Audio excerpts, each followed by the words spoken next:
Minister paid $4 billion for a $2 billion pipeline. Word is that he's now in the market for some oceanfront property in Arizona. And as for his carbon tax, it will be a lot more expensive than he admits as well. He received a briefing document in 2017 which said the tax would have to be much higher than the government admits.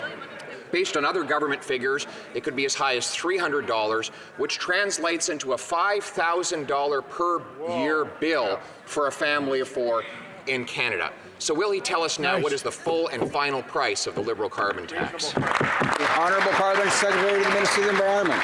Mr. Speaker, the desperate scare tactics that the Conservative Party has resorted to are completely disingenuous. They know that we have never indicated once that we plan to move forward with a figure that anywhere close that he's talking about. We have been putting on our website, and I've told this member in the old chamber at Centre Block before, that Canadians are going to be better off. I note in his constituency, typical family of four can expect to receive $307, and he's going to be going to the polls in the next campaign with a commitment to take that money from his constituents. Mr. Speaker, we're going to bring emissions down, and we're going to make life more affordable for Canadians. The Honourable Member for Carleton.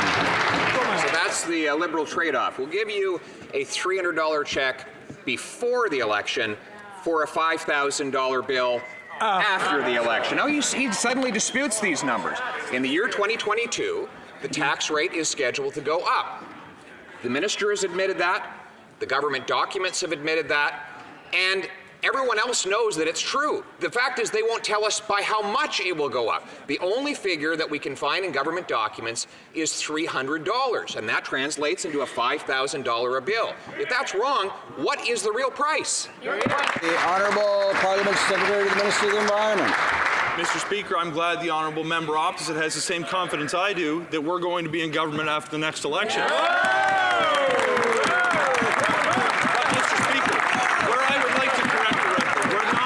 Is using astronomical figures in order to scare Canadians about the policies we're implementing to fight climate change. We're going to put forward a price on pollution that's going to return revenues to Canadian citizens that makes life more affordable for families. Mr. Speaker, it's no surprise you're opposing this policy. When we introduced the Canada Child Benefit to make life more affordable, they voted against it. When we introduced the middle class tax cut to make life more affordable, they voted against it. And when we put a price on pollution to make life more affordable for Canadians, they The Honourable Member for Carleton. Only a Liberal would say a tax makes life more affordable, but that tax is not even effective. According to the government's own documents, they will fall 80 million tons short of meeting their Paris targets. How will they fill the gap? According to the Environment Minister, quote, we will evaluate both the need for and opportunity of utilizing international credits. That's right, forcing Canadians to send billions of dollars to California and other jurisdictions to pay for the government's failures to meet its own targets. What is the full and final cost of buying international carbon credits under the Liberals' plan? Parliament Secretary to the Minister of the Environment.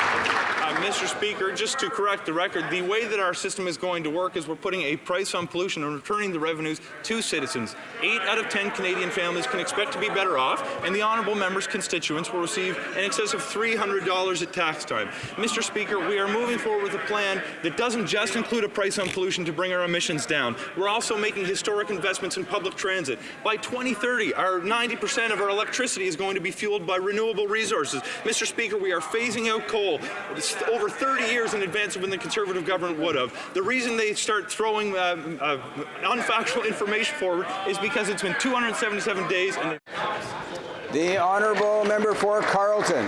And that is exactly what Kathleen Wynne said. She planned to spend $2.2 billion sending money to California for carbon credits. And the Auditor General of that province said, quote, these funds may be leaving the Ontario economy for no purpose other than to help the government claim it has met a target.